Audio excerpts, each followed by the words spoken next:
So where are you zooming in from, Tara? Utah. Okay, amazing. I don't think I've ever been there. Okay, so you said I'm struggling to sell my offer. I think because there isn't an acute problem I'm solving. Good catch.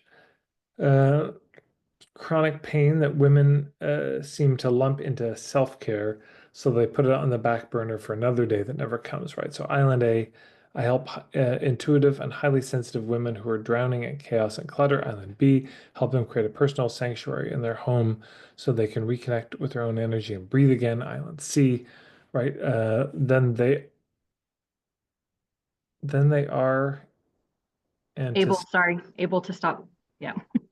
then they're able to step back into their lives feeling grounded, aligned with their higher self, show up as the best version to themselves and their loved ones. What am I missing?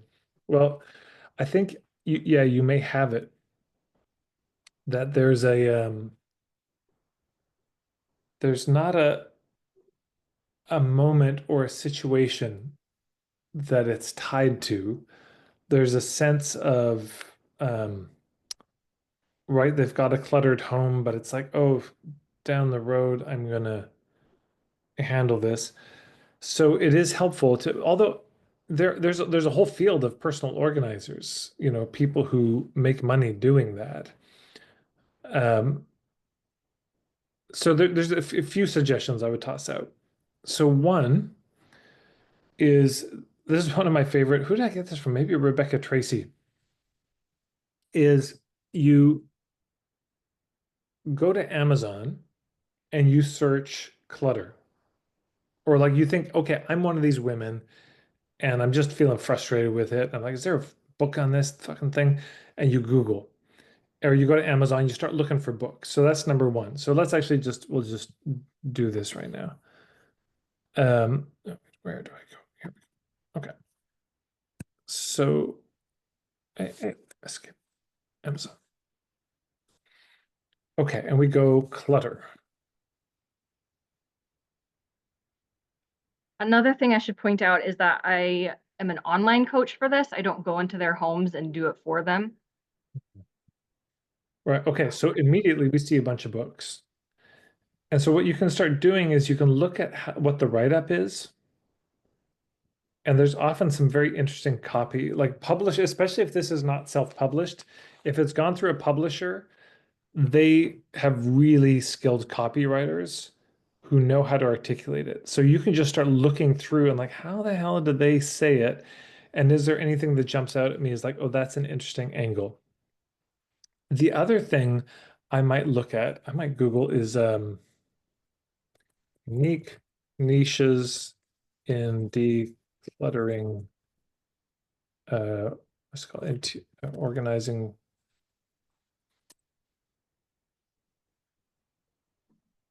I'd be curious about this. Right, unlock profitable niche ideas for professional organizing.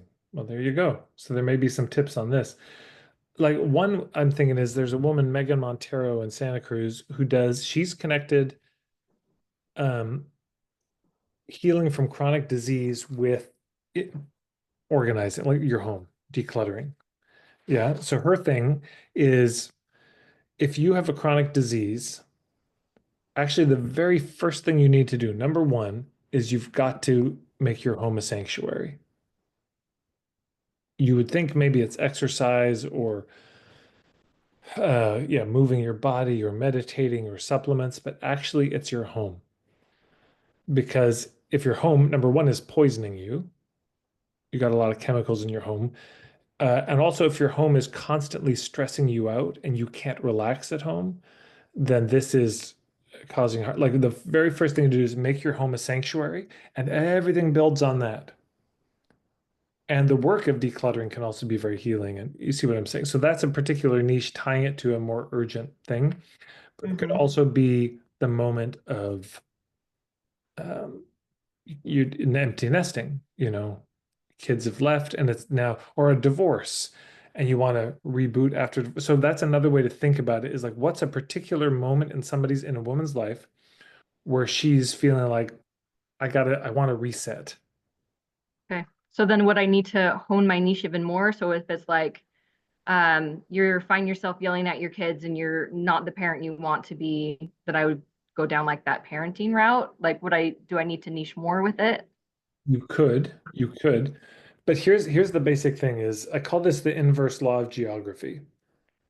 If you are working in a small town, you have to probably have multiple gigs, multiple businesses, multiple niches. You're basically a generalist. You're living in a town of 200. If you're living in a big city like London, England, you've got to narrow a lot more. If you're on the internet, you just have to, it has to be razor sharp. Yeah. The clearer it is, the more likely it's going to work. Why? Because, imagine somebody's on island A. They're like, gotta get off this fucking island. Island B, that's where I want to go. So they go down to the harbor. Or at first they're just like, I just gotta get off this island. So they go down to the harbor and they talk to the harbor master. Are there any boats going off this island? And they're like, yeah, 5 million. Where do you want to go? I don't know. Well, come back when you know. Okay. So they think about it and they come back, Island B. That's where I want to go. So go back. Any boats just to Island B? And they say, yeah, 10,000. So now they have to, how do I choose which boat to get on? So there's a need to hone so that it's like, oh, you're going there? This is the boat.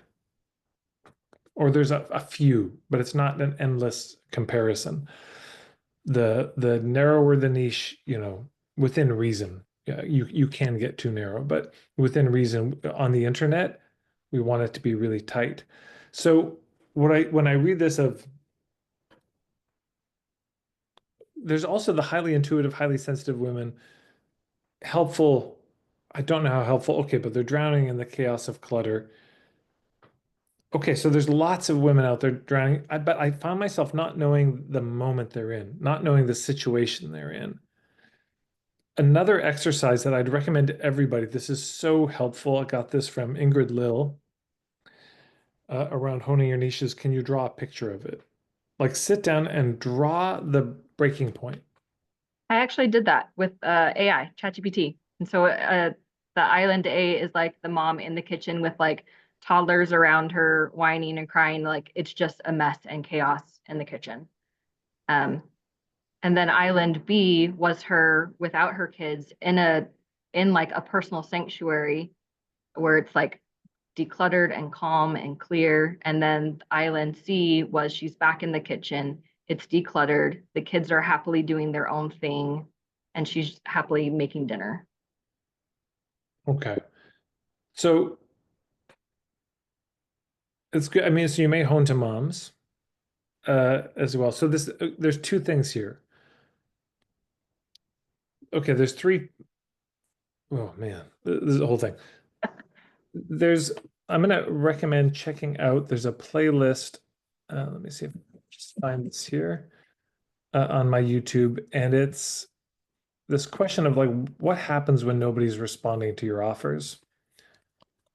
Because yeah, there we go. No one's responding to my offers. Let me just pull this up. There's 7 videos in this. I'll put the link here, but I'll just do a little screen share so you know what I'm looking at. So if you go to my YouTube, there you go. No one is responding to my offers. I'm going to put this in the chat. So I'd also look through this because here's the extreme cold notes of it. There's 3 fundamental rules of marketing. We have to get their attention. We got to filter. We got to lower the risk. So it's possible that the problem is you're not getting the attention of enough people or enough of the right people. That might be it. Number 2, it might be that the filtering isn't clear, and it might be that the risk is too high.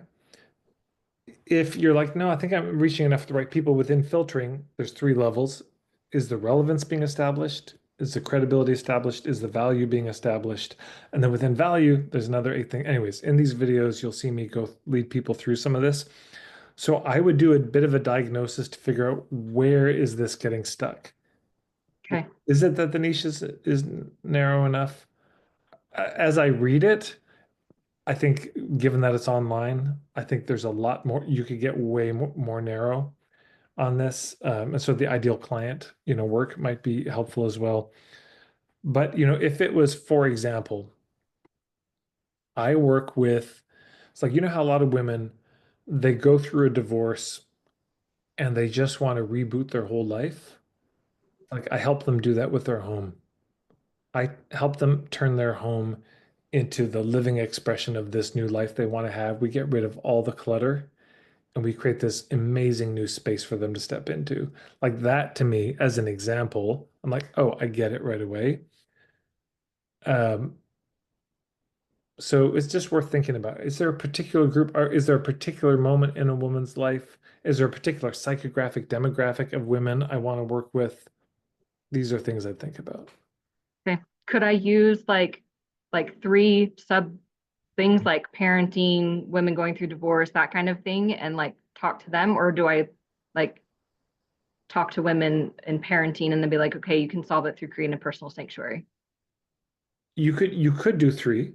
Yeah, I mean it's not t a terrible place to start. It's like, look, I basically do the decluttering thing. It's kind of Marie Kondo for you. But there's three types of situations that I specialize in, and I've got offerings for each of them. Yeah, you can do that, certainly. And you're sort of known for decluttering, and you might be known by different groups for different things. And I would say long term, getting known for one thing is going to work better, Yeah, uh, easier. But yeah, start with what you got. Start with those three, but just I would say name them. So on the homepage, like if you're in this group, if you're in this group, click here. If you're in this group, click here, and this group, click here. Whichever one they click on takes them to a page that's speaking directly to them in a way okay, that's specifically relevant. okay. One last thing quickly. If so, I focus more on like the healing aspects. Well, I do both. There's the like energetic part of it, like decluttering your energy, and there's the physical part of it. Let's actually like declutter your home. And I like to work with intuitive and highly sensitive women because I use astrology and like energy work. So could I go down like the healing, the energetic healing aspect of it, or is that too broad still? It helps. Oh, yeah, it helps hone it, certainly. Um, Sometimes what makes our niche unique, it's not just who we're reaching, but it's what we're offering. So, hey, look, my work combines this, this, and this. And sometimes people just get intrigued by the interesting combination of things.